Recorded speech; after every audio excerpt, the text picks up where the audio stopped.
welcome, everyone, and thank you so very much for joining me and Patrick for another episode of the new Talking Cloud podcast.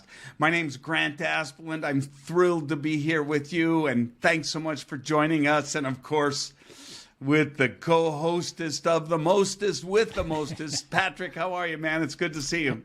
Hey, buddy. Doing well, doing well. You know, I live in Western Canada, as I think a lot of the viewers and you know. We are inundated by forest fires. I look out my window and it's orange. It's really terrible.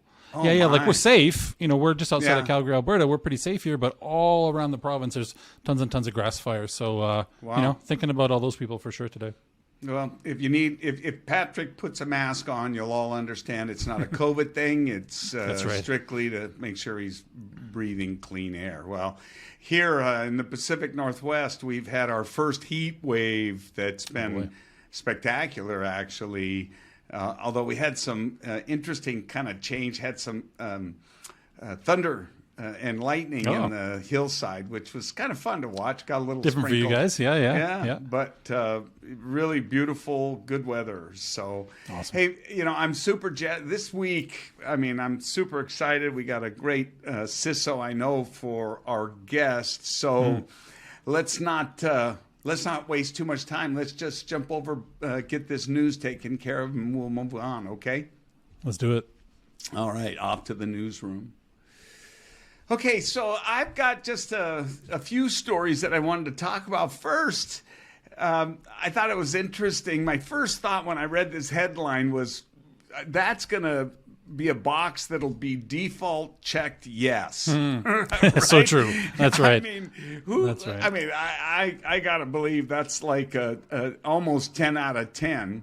And what it is that they're going to be checking dark web to find out if their users' emails are out there. But at least they're also going to be offering some advice. And I think what this really speaks to is just the ever-increasing, growing awareness and need for cybersecurity and protection. And in particular, remember, something, and I don't know exactly, but it depends on whose report you read, but I'll say that it's at least 90% of all breaches, they start with an email. Right? So it's the tip of the spear, not necessarily carrying the payload, but it starts with an email. That's right. So it's good. It'd be good to know if you're mentioned, obviously, in an area where, you know, everything is basically nefarious. So I see it as helpful for sure.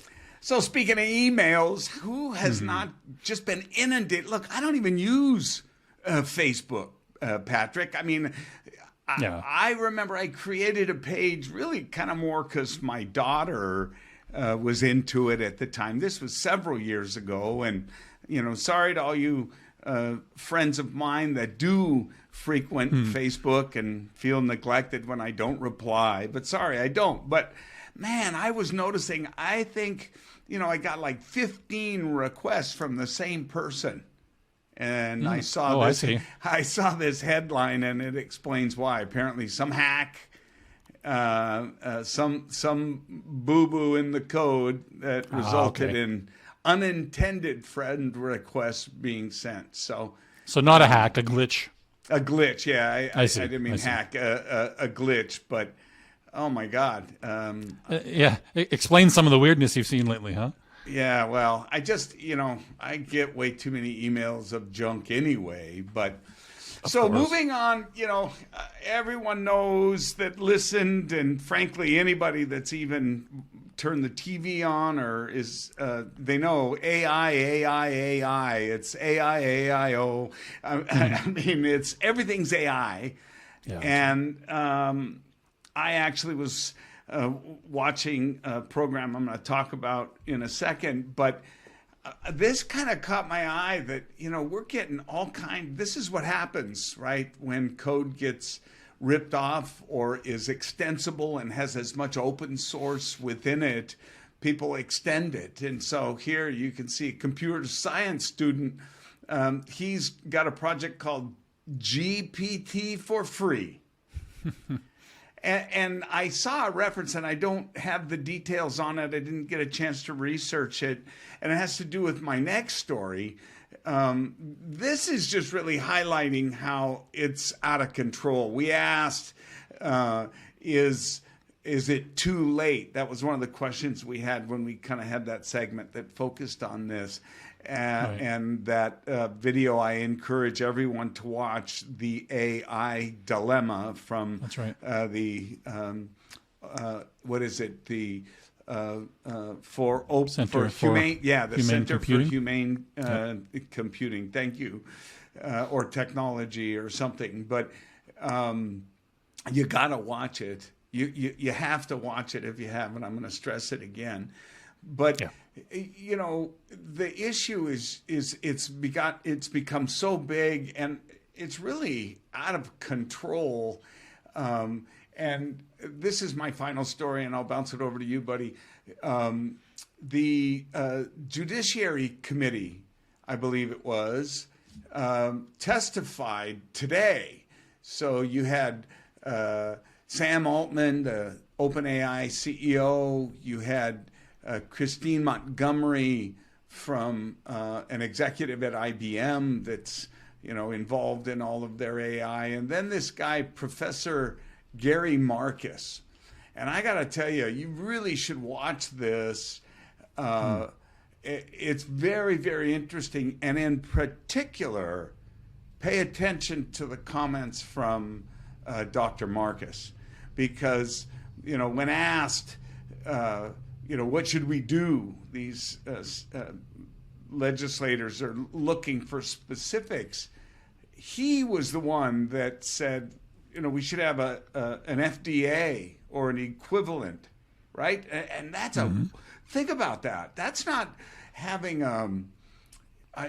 that's an organization where you have to prove you've got a drug or some food or something that's not going to hurt anybody. That's and right. You've got scientists and experts that are digging all through it to verify and validate it. I think the bar's pretty high. It's very high. Unlike we should have legislation that puts controls or governance, like right, with no enforcement anywhere. That really is very nebulous in Yes. terms of how do we put a control around it. And the other thing that was interesting, one of the senators asked about the whole idea of hurtfulness, and what's hurtful to you might not be hurtful to me, or maybe significantly more hurtful to you than me, and how these large language models are trained on what's hurtful.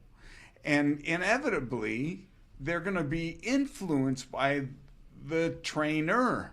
That's right. On what's even hurtful. the selection of the data set itself, right? Absolutely. And so, when you think about, one of the suggestions was literally to have some sort of watermark that always informs the user, this is generated, this isn't real, right? This is a generative created image, not real, to somehow reveal all the time. But just stop and think about that. With the level of counterfeit we have in purses, exactly. Do you think everybody's gonna be saying, find another unethical AI and just have it repair the image for you? Just crazy. That's right. But I'm gonna get off my soapbox with this final statement, ladies and gentlemen. Get informed on what's going on with these golems, and make sure that we all owe it to each other to be responsible, because cat's out of the bag. We're not going to put it back. So that's right. And if you're getting off the soapbox, I'm getting right back on it, buddy. It's over to you, bud. Thank you. To talk about kind of my first story, and this one's kind of a hybrid of what we talk about, the importance of AI, and just a classic old. An organization using some open source, finding a vulnerability in it and having that vulnerability kind of exposed to their end users. Of course, in this case, their end users are people using ChatGPT who have a very vested interest in keeping their ChatGPT chat sessions private, right? Sure. We already know about Samsung, who used ChatGPT to build code and then later found their code snippets in the engine being given to other users, right? So this is a big deal. Never mind that, but just people having access to, a corporate user's chat history, a private user's chat history. That's a big deal, right? And that didn't happen here, but it's a good example of just how a traditional vulnerability, we can't expect OpenAI to be any different. And if you're interested, they do a great write-up about kind of what it is. They're fairly transparent in it. They talk about the underlying technology that kind of led to it. In this case, it's a very short period of time. You can't see chat history. You can just see a little bit of information kind of about users that may be using the service at that same 9-hour window, I believe it was. So, this calls it a breach.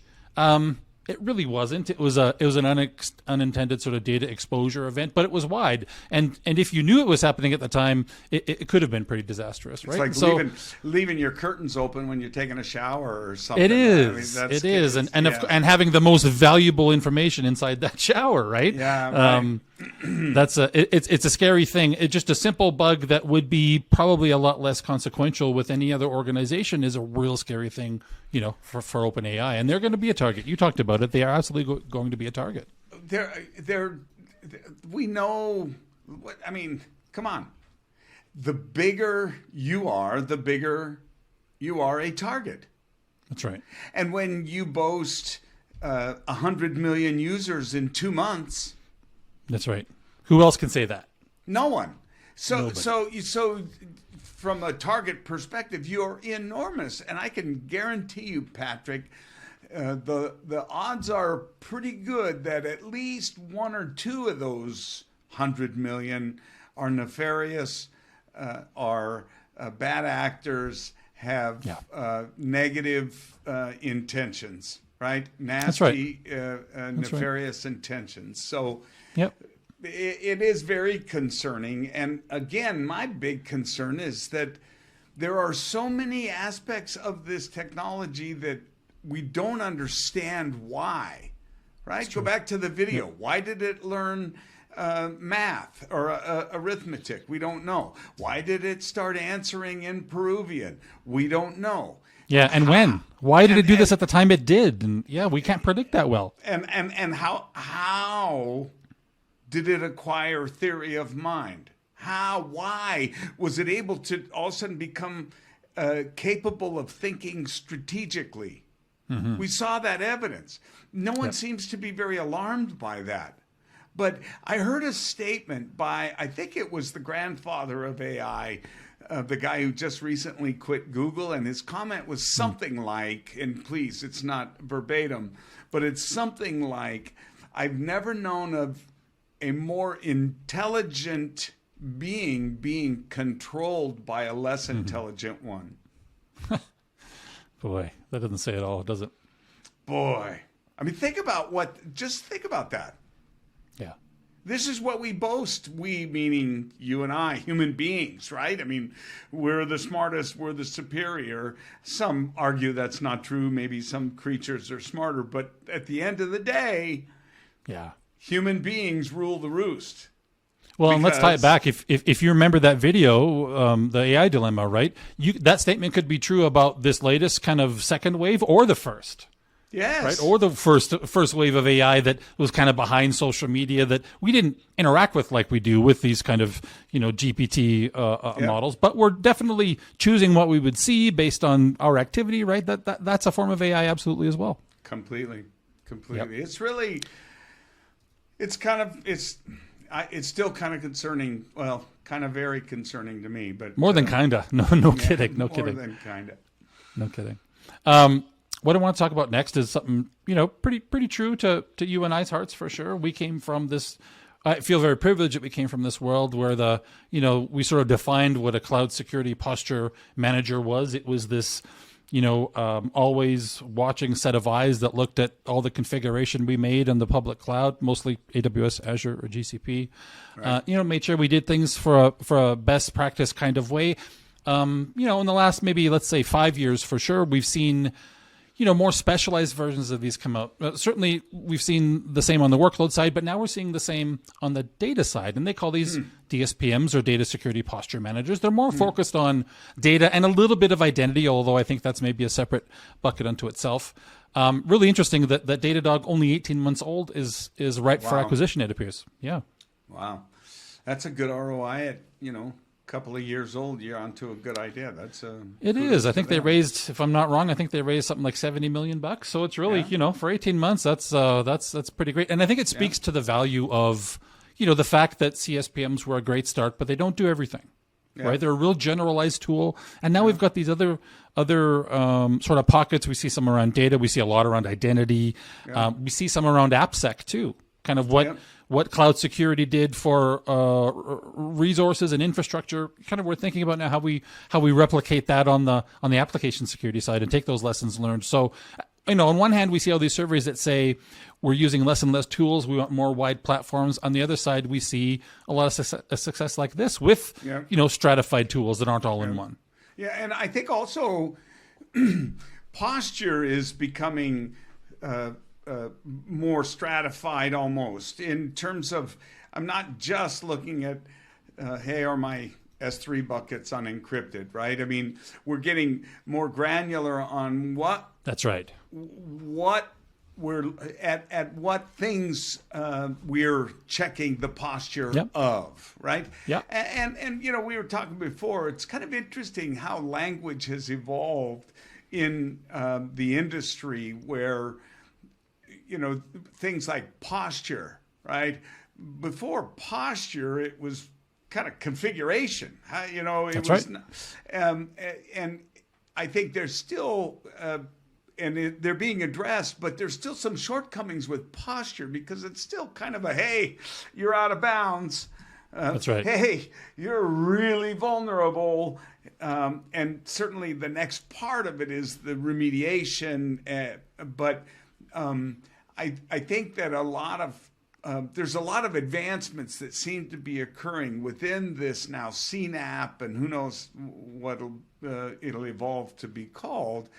That are taking that next step from just the posture and actually doing some auto remediation, fixing it for you automatically. I think there's going to be more of that going on. What do you think? Two things. I think that the automatic remediation is absolutely true, but to your point too, like posture is one thing. You can tell me my S3 bucket maybe at a bucket level has no settings to enable encryption, but what if I encrypt everything in that bucket by hand away from the AWS as a service, and I don't care about that, or I know that, right? So right. I think CSPMs were the first attempt, did a good job, but were fairly chatty in their alerts. Raised some alerts that didn't make sense. Yep. Now, if we combine them with something that can see deeper into the bucket, can measure actual items in that bucket, can measure even what's around it. The real strength here is a combination of. Yeah, a CSPM knows the network, DSPM knows your storage. Yeah. When we can combine those two things, boy. And I'm sure that's what the suitors for Laminar are thinking about, right? Yeah, totally. Enhancing Datadog and Rubrik, both kind of enhancing, being able to provide a lot deeper knowledge to it's interesting. To that intelligence. It's interesting, when you think about how the dynamics change because of the kind of access that's available. And what I mean is, I really never had a chance to crawl, search, assess, or dig into through any means when everything was inside your network. Yeah, that's right. But now that everything is literally out there, And of course, after allowing permission for me to connect to an account, of course. but the subsequent discovery is really very remarkable, because the potential is so great compared to just inside my own compound, just inside my own network that I segmented and I built and I addressed and I own, right? And I think it speaks to the need for the kind of emerging tools that have that ability to really go in and look at all of the potential ways that could be used that could result in a breach, and actually play it out beyond just, hey, this is open, hey, this is open. But then, kind of taking it to the next step of tracing the lines. That's right. No, that one blocks. Okay, what about this one? To trace it. Oh, nope. That's right. And we see that. We see that in the second generation CSPMs. We see that in the first generation DSPMs because they're newer, right? Absolutely. Yeah. Yes. It's mapping. It's exciting how the industry's going. I love it because it seems like so many. I'll give you a goofy example. It's kind of outside of it, but I think it really epitomizes how things have changed so much. And we still are not always talking with different words. And users and access. Think about users and access and devices in 1990. Even 1980, but 1990. Then go into 2000s, 2010. And the drastic changes in terms of users and access and devices. Radically different in all three. I mean, just unbelievable. Now, we still talk about in 1990, users. all your users are local. They're all defined there. It's all pretty straightforward. They don't roam. They have one device. Compare that against today. Yes, exactly. Yeah. Ubiquitous connectivity, identities everywhere. Always on, everywhere, 24/7, 365, with a bandwidth that's continually getting bigger. But we use very similar words. Yes. Our users, our devices. But if you really step back, we can't, that whole space has radically changed, because now I could be at my grandma's house using her iPad and still want to get some work done. I got to access. Just the fact that your grandma has good enough internet for that. I mean, my Lord, right? Just that fact. Boy, it's ubiquitous. It's everywhere. It's true. For sure. It's true. For sure. And look, this, I have this fact highlighted on the screen. As of 2022, more than 60% of all corporate data was stored in the cloud. That's a really loaded statement. And our next story is going to deal with headlines that are really loaded and maybe a little bit inflammatory. But I think the takeaway is that there is a ton of really sensitive data. Grant, you remember when we started this journey and we had the security questionnaires from all the leading brands you would know? They wanted to know, okay, where is my data going to be? And this was only metadata. This was metadata that Dome 9 at the time produced. Where is it going to be? How is it going to be secured? What region it's going to be. There was data sovereignty questions around data. Obviously, a lot of that has been worked out because we trust the fact that our data resides in there. And to your point about the last statement, all it takes, it often, depending on where the data lives, is a small little slide of a console button to make this public. Versus if this was behind my firewall in the 90s, I would have to go through lengths and change control and approvals just to get a new user added, never mind a hole poked in a firewall and a path created. Right now it's literally a toggle. Even if I just totally foobarred a new app that I pushed out to all my users, it still doesn't represent the exposure and the risk. No. Because it was contained within my fishbowl, right? That's right. And the exponential exposure, it's pretty remarkable. Anyway, it is. It really is. This is the last one, as promised. That's a doozy of a title. Cloud security alerts take 6 days to resolve. Wow. If that's true, my whole career has been a lie. That's for sure. My first question is, where's the rest of the sentence?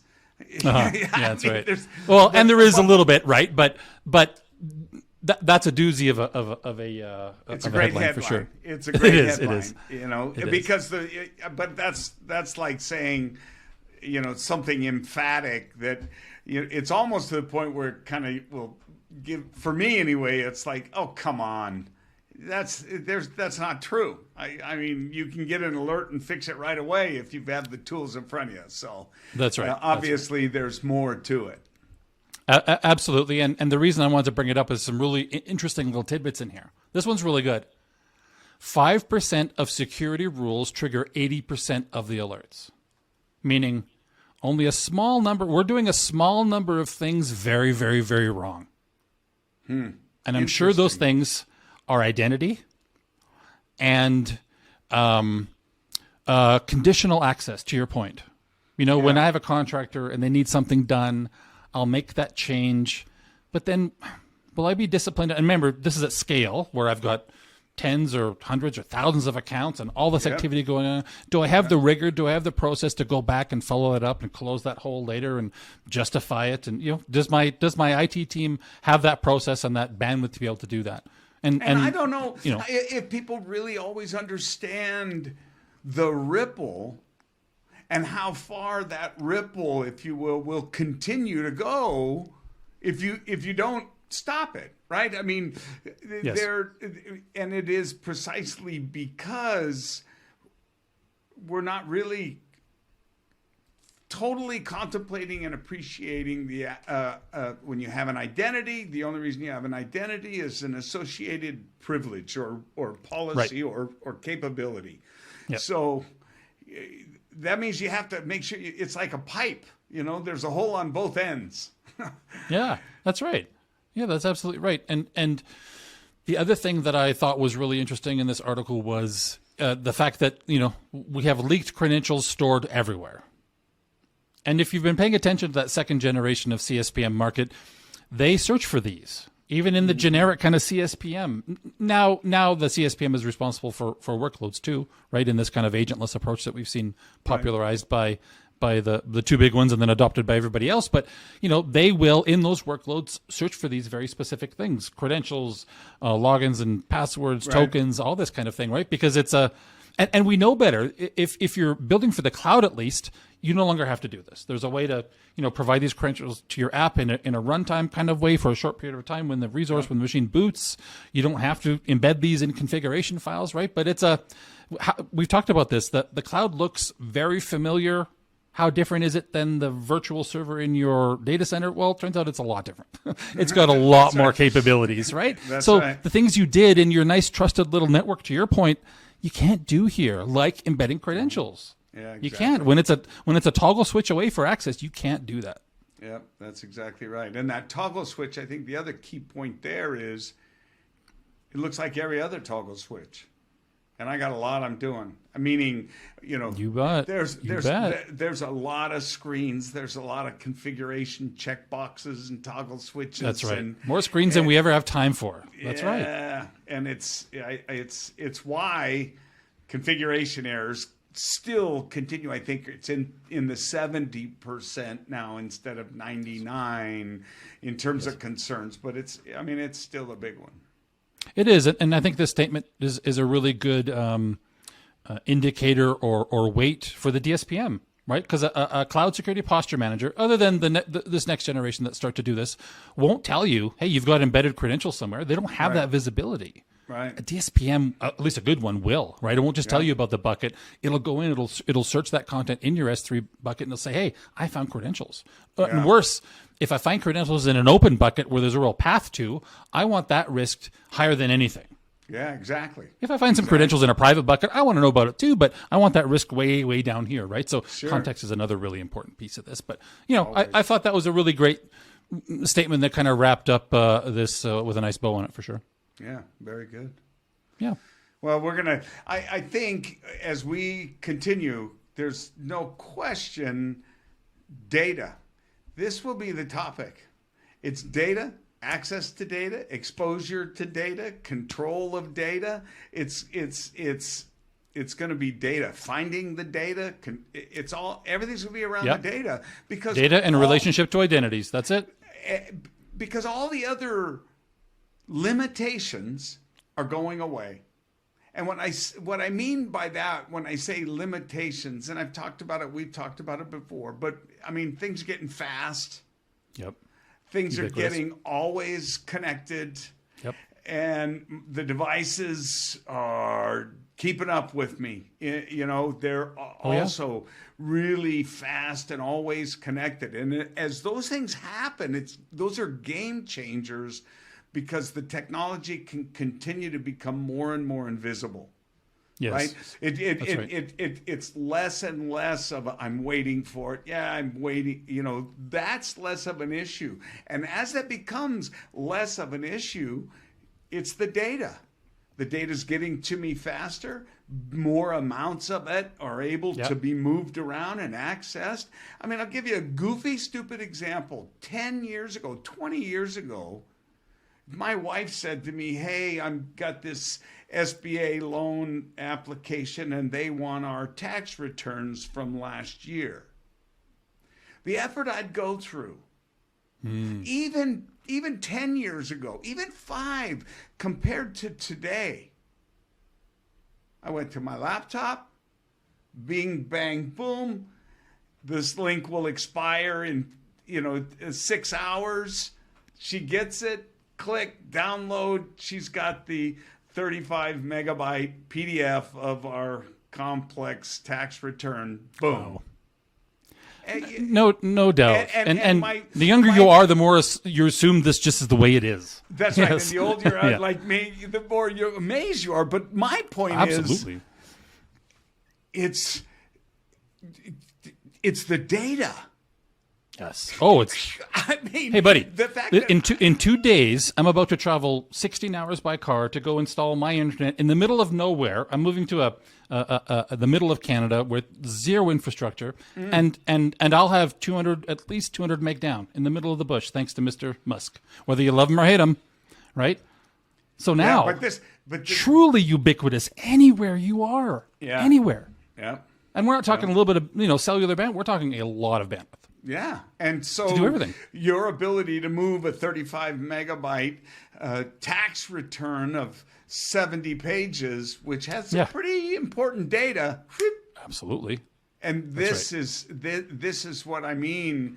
It's all about the data. All about the data. It's all about the data, man. Yeah. Well, I always, sorry, we had a nice long one today, but I really enjoyed chatting with you. You're such a smart guy. It's fun to it's just fun to really ponder where this is all going. It is. It's the implications of everything. Yeah, for sure. It's exciting, and we're fortunate to be in it. So, hey, I know we have a CISO we're talking to this program, so why don't we go find out who it is? Let's do it. All right. Thanks, buddy. everybody. Thanks.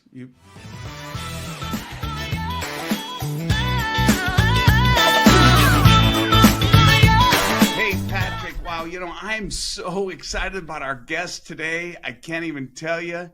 I'm not even going to spend any time telling you anything about Ken. Really going to be a great conversation. So let's go ahead and let him in and get started.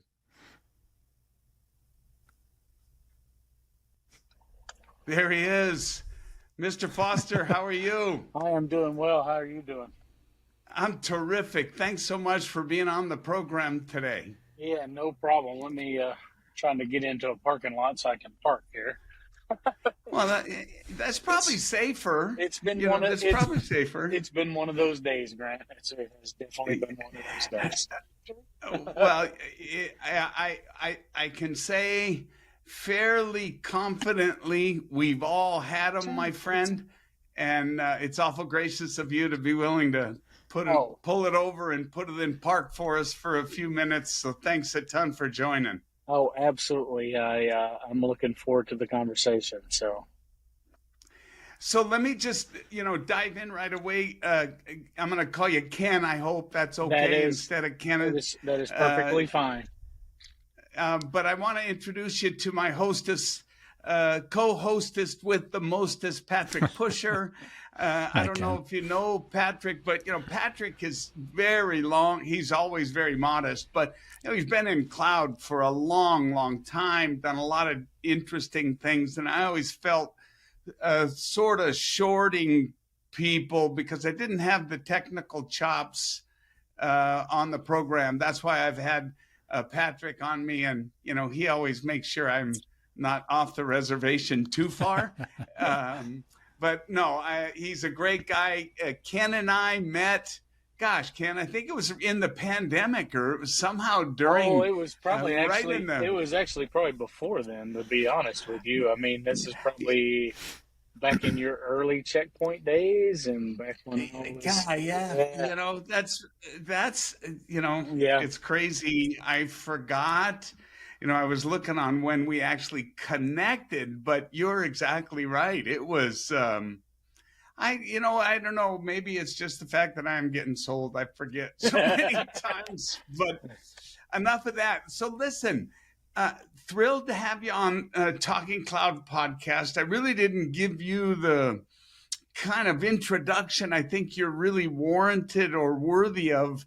I always like to, you know, give you the kind of, I'll give a preamble and I'll read through, but I don't want to take 30 minutes of the program just reading all your history because you've got quite a bit. Roland's, Fiserv. I mean, thank you for your service, brother. I appreciate that. You did that. As I tell everybody, that's not what I did it for, but thank you guys for acknowledging it, and just ask that people do things that make me proud of why I did it. So right on. That's all I ask. Boy, what a great way of putting it. So now, for the last nearly 2 years, you've been VP Governance Risk Compliance over at Fleet Corps. Yep. A very seasoned security executive. I think that's an understatement. With, it seems like, a really great angle or stint or highlight on compliance, risk, GRC, that whole space. And I know Patrick's got some questions, but why don't you, before we push it from the dock too far, take a couple of minutes and just go through your background, how you'd like to introduce yourself to the audience. Yeah, and like I said, I've been doing this for a little over 25 years now, you know, in some form or fashion. Back in the day when I started into this was while I was in the Navy, and we called it information assurance back then. It was well before the cyber security side of it. And but ultimately it comes down to how do we manage that confidentiality, integrity, accessibility thing? And I think it's been that whole process over the years, is whether I've been in the IT operations side of the house, which I did that for quite a bit of my career, or the cybersecurity side of the house, which I've done that for quite a bit of my career, or as I transitioned into, let's call it, it's been about 6 years ago, where I said, you know what, I'm going to focus on this GRC side of it, right? And when we started talking about risk and compliance and governance, it was like, I don't really hate to say it this way, but compliance was not my focus. It was, how do I translate risk and how do I build a governance program that allows us to still do what we need to be doing from a business side of the house, right? How do I look at a governance and a risk program? How do I lay a cybersecurity strategy over that? And how do I integrate that? So, you know, about 6.5, 7 years ago, I went, you know what? If I'm going to do this for a long time, I better know how to talk risk. And I better understand how to talk governance. And I'm not talking the pure risk and governance that most people think about from a cybersecurity standpoint. Part of me was like, I need to understand how the business looks at risk, how the business looks at governance. What does the board care about when I talk risk and governance? And if I don't have a good understanding of that moving forward, I think it makes it difficult for me to be an effective security leader down the road if I do not have a good understanding of that, and I don't have to talk in their language. So about 6.5 years ago, I was like, you know what? I'm going to step away from the CISO role that I had at the time, and I'm going to move to this side of the house, because I think that's where we were failing, partially failing as an industry. We were not having those conversations in a enterprise risk, business risk conversation. We were having those conversations in a call it a vacuum, if you will, but we were having those conversations, and I solely looking at it as we have cyber risk. Granted, we do. It's a big vector. There's a lot of things coming at us. But how do we talk about that in a way that the business understands why there's value and what the reasoning is behind what we're trying to do, so they don't look at us as the guy who says, oh, there's a new shiny toy out there and I need to go buy it and put it in my and put it into my program. Big cost center.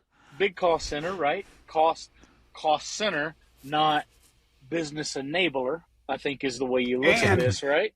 I think, and it's kind of the thing that we've inevitably always fallen back to in the world of cyber security is the fear. Hey, if we don't, right? And the difference, it seems, is when you move into describing and talking risk with a business executive, you can't saber rattle.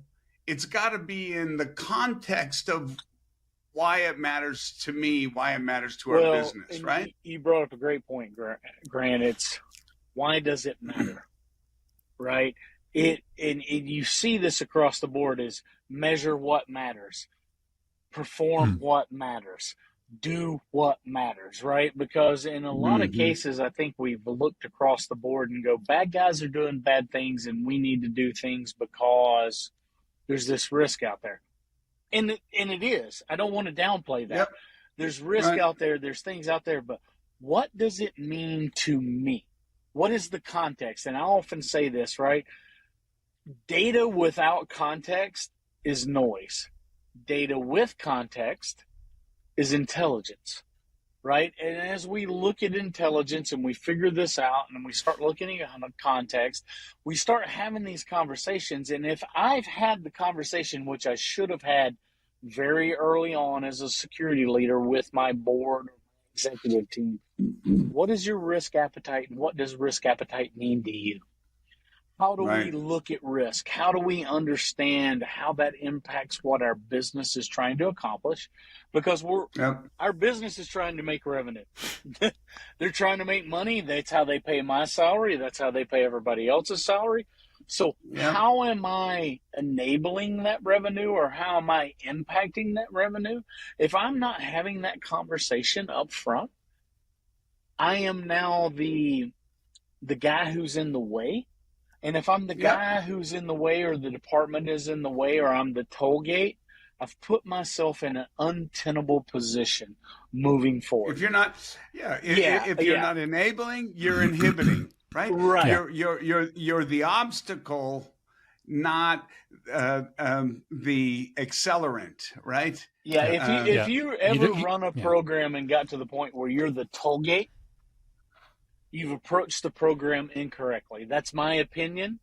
It may not be a popular opinion with some of the guys that I've known to be doing that, but if I've ever gotten to the point where I am the toll gate, I have designed my program and I've approached it incorrectly.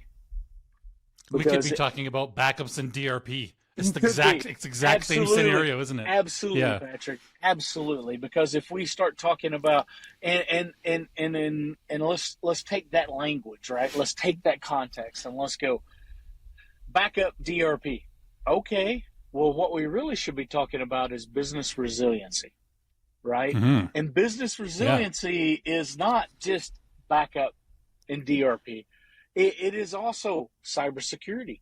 It's also operational excellence, right? So as we look at this overall picture and go, how do we make our business more resilient? And what are the things that could impact resiliency? Some of that is operational performance and how well our programs are designed and how we do change management and how just all that runs. I've had the advantage of running that during my career, so I have a good understanding of that as well. But then I moved to the cybersecurity side of it and go, all right, how does cybersecurity impact resiliency? What am I doing to limit risk and to limit that exposure and also make sure that I am building a program that allows us to operate at the velocity that the business needs to operate at, understand what we're trying to accomplish from a revenue generation and that, and how do I enable that from a security standpoint, make sure I build a program that allows us to operate with a reduced overall risk profile, but also not stop the business from doing what the business it needs to be doing to generate revenue. And that's where I think a lot of us fail, is we don't take that attitude and we don't take that approach to it. We go, well, this is what the world is, where we live today. Bad guys are attacking us. They're coming at us with this thing. And it's like, they are, but if I don't understand my overall risk appetite, my overall attack vector, and how I can enable the business and reduce risk, but still allow us to have that conversation, I'm now a roadblock, and I'm now causing us to impact the way the business moves and the speed that business moves. And we should be thinking more about that up front and going, let's put something in place that allows the business to operate the way they want to operate, at the speed they want to operate, but illuminate the inherent risk or the residual risk or the emerging risk that is coming at us because we do certain things, or we may have this profile, or we may be operating in this country. And it's brought something, we've raised attention to people who may want to cause harm because we're doing certain things a certain way. And how do we address that in a way that keeps us doing what we need to do, but also overall limits the impact if somebody does attack us? So right. I think those conversations are missing a lot of times when we're looking at it from a business standpoint. And let's be honest, we are no longer in the business of, I'm a security guy and you need to do what I tell you to do. We are a business role that should be having conversations at a business level. And if you're not moving yourself to that conversation, you're a little behind. No other way. No doubt. Yeah. I wonder, Ken, how cloud or utility computing in general affects those conversations. I see it on two sides, right? You talk about the speed of the business. I think the speed of the business, largely due to technology, but that's certainly not the only factor, seems to increase all the time. Over time, right? There's this kind of almost exponentially, maybe not, but increases over time. How do we? So as security professionals, we know too that not just the good guys have access to this great sort of utility platform, the bad guys do too. How do we represent that risk to the business then in a way that makes sense and that they understand, or is that our job at all? No, it's absolutely our job. So, I would say if so. I think the business looks at the cloud as and I will say, even as I look at it from a security professional, or even if I go back and put my IT operations hat on, the cloud is a set of tools that enable me to move faster, right? They remove things out of the way from a traditional on-prem procurement cycle. Friction. They remove friction, right? Yeah, it's a great point, Grant. They allow me to do things faster. The problem I have seen over the years is if you still have the mentality of, we're going to take what we do, lift it, shift it, put it into the cloud, that doesn't do anything for us, right? What that has done is taken whatever practices we're doing, put it in somebody else's data center, hasn't done anything else for us other than absolutely probably make it more expensive to operate, because we haven't refactored, we haven't looked at the ways and taken advantage of what the cloud gives us, which is economy of scale, the ability to do things faster, to refactor things and move them in a way. Now, when I go back and look at this and go from a security standpoint, if I'm a traditional on-prem security guy, I need to understand that things have changed. I don't have visibility. I don't have the same tooling that I would have had on-prem, and I need to understand what those differences are, right? And that's either upskill my team, which hopefully we're all looking at how do we upskill our team, or all the time, right? Because I had this discussion last week. there are plenty of people out there who want to be doing what we do in cybersecurity. We have put barriers in place that make those people who are interested in shifting careers and moving over to our side of the house, that make it very difficult for them to come have a conversation with us, and make it difficult for them to look at how they're going to move into our world. They're going to help us. And they may be smarter than we are in this cloud world. Well, we've put a barrier in place that says, well, you've got to have 10 years of experience in a technology that's only been around for 4 years. Or we've written a really bad job description, and we're unwilling to bring them on and have them help us learn. So that's a whole different tangent that we can get on, and I'd love to have that conversation. Yeah. But I am a big proponent of the fact that we don't have a shortage in people who want to come to cybersecurity and work on this. We have done a very poor job of making a pipeline that allows people to move over and help us in this side. Bar's pretty high. Bar's pretty high. And we've done it to ourselves because if I am looking for a guy who can come in and hit the ground on 5 different tools that I have, and I'm unwilling to teach them how we've done stuff, and I'm also only willing to pay him half of what the typical person's paying for 10 years of experience, I have done that to myself. I know too many people out there who are looking to move into our cybersecurity side of the house, and we've made the bar too high for them to move. So it's a soapbox of mine. I'm happy to have that conversation with anybody, but we have made the shortage of cybersecurity professionals.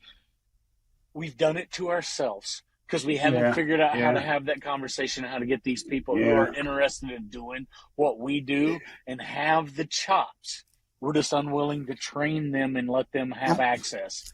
So part of it though too, I think, most of the people I talk to that I don't often talk to cybersecurity professionals that have been doing cybersecurity for 1 or 2 years. It's kind of interesting. Well, so that's the problem, right?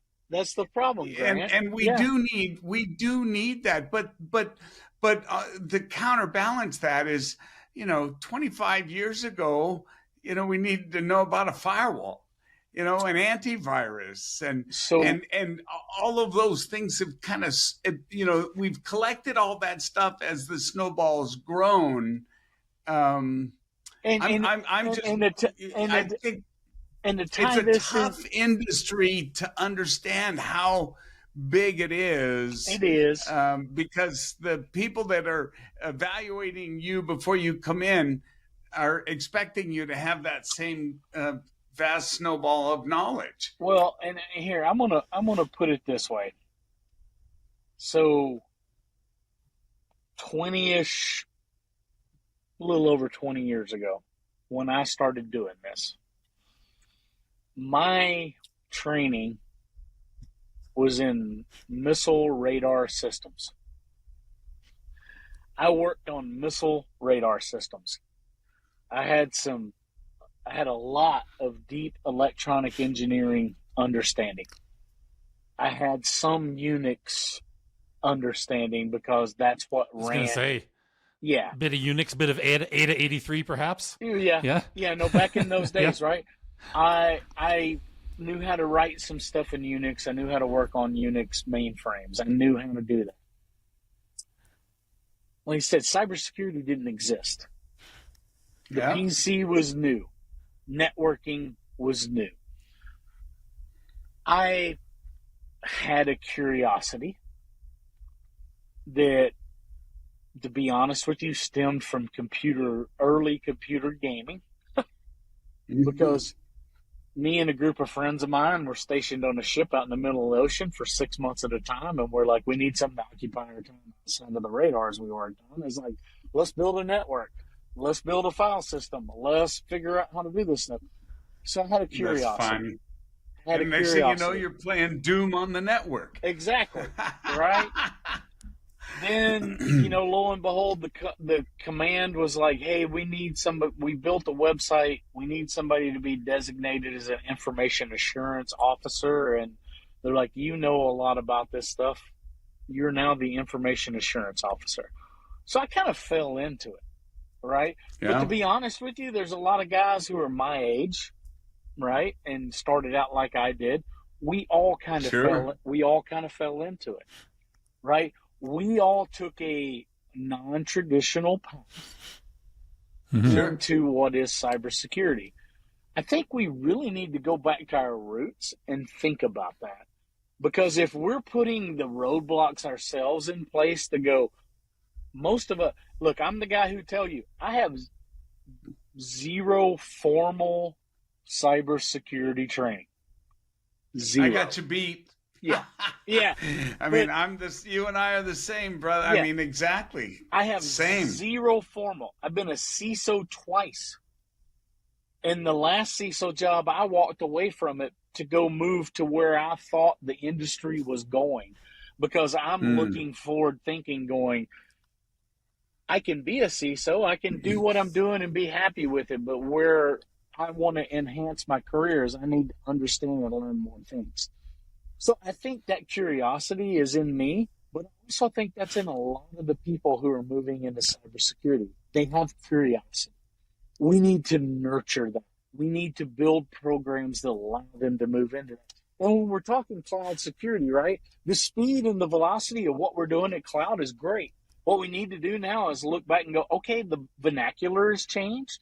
Maybe the ways we do things are a little bit different, right? Like maybe I don't have a traditional network infrastructure like I normally would on-prem, but now I've got VPCs and I've got security groups, and I need to understand what that is, and I need to get my head around it. Oh, and by the way, AWS calls it VPCs. Oh, Azure calls it this. Network groups, I think is what they call it. GPC calls it something different. But the truth is there's very little difference in how they operate, but there's some different language about it. So what we need to think about is go, okay, we still have these things that we need to do at a basic level on how to protect, how to segment, how to allow access, how to encrypt data. It's still the same stuff. There's some differences to it, yes. There's a velocity change, absolutely, because now people can do things faster than they've ever been able to do them on-prem, right? Because they don't have to purchase hardware, right? They don't have to buy a switch. They don't have to buy a server. They can literally turn it up, add some compute, get it running, which is phenomenal for the business. From an operational and a security standpoint, it's like that. We need to make sure we understand how fast they can spin this stuff up and how quickly they can allow people to have access to it and go, well, hey, did you guys think about, opening up these storage devices to the internet is maybe not the best way to approach this?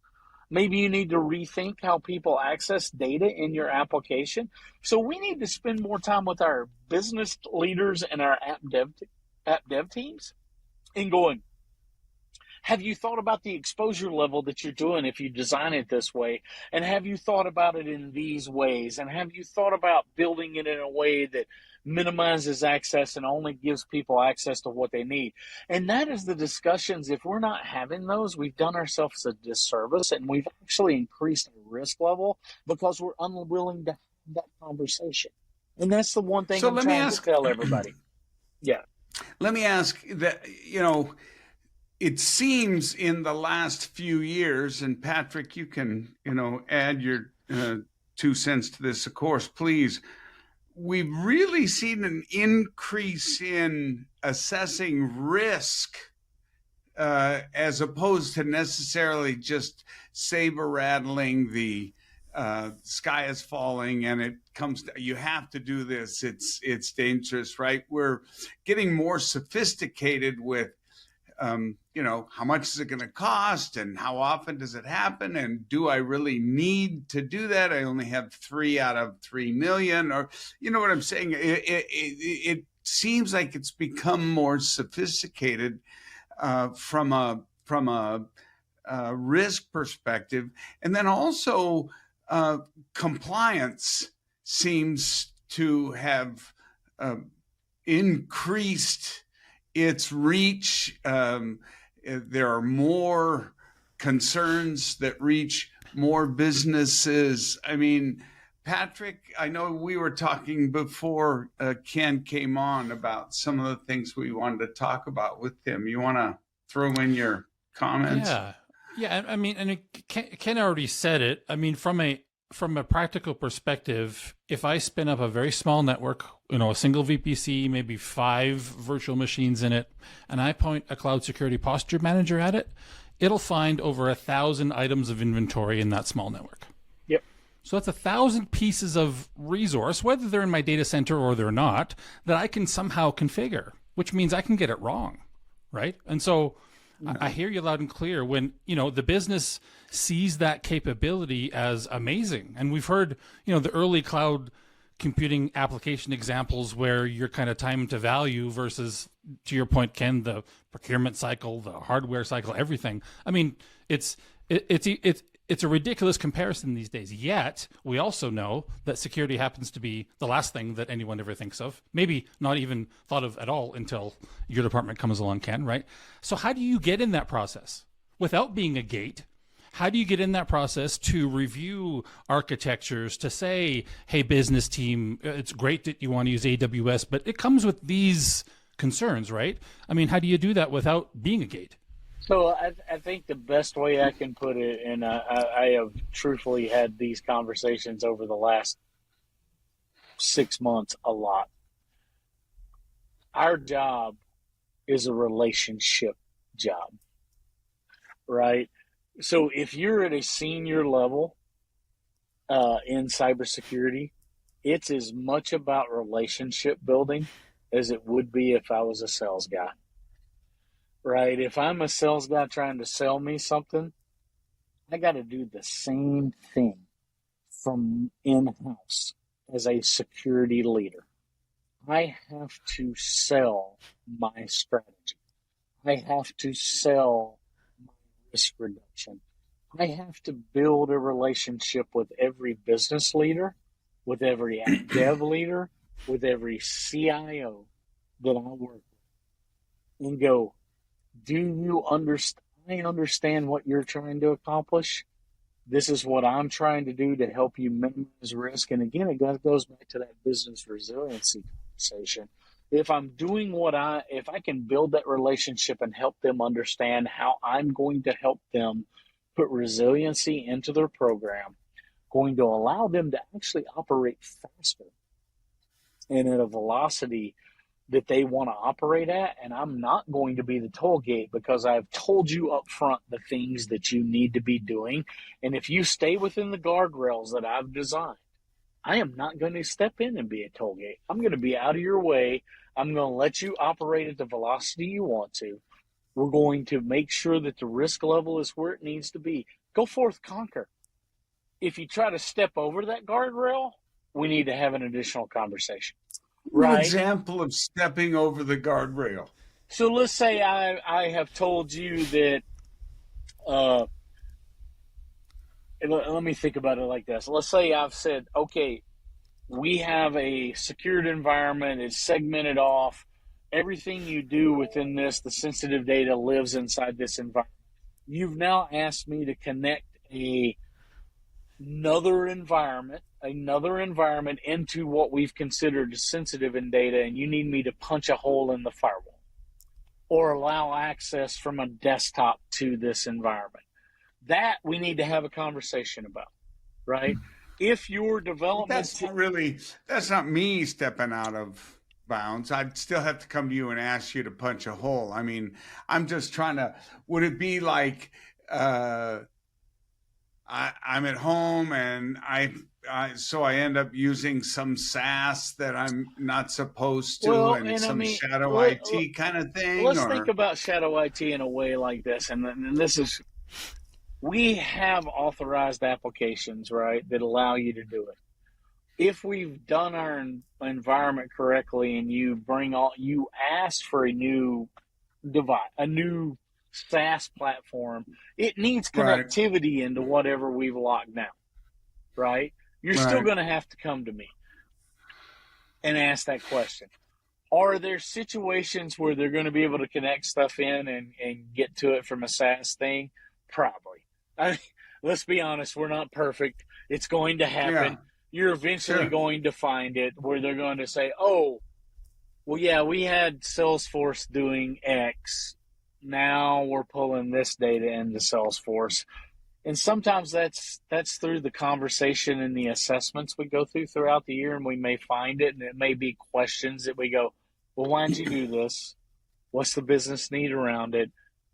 Let's evaluate it, right? Yeah. The worst thing that I think we can do is go, holy shit, this is the worst thing I've ever seen on the planet, and you're an idiot for doing it. The second I say that, I'm on defensive. Broken the relationship, right? Yeah, exactly. So the part of that is when they ask me for ideally what you've done is built a relationship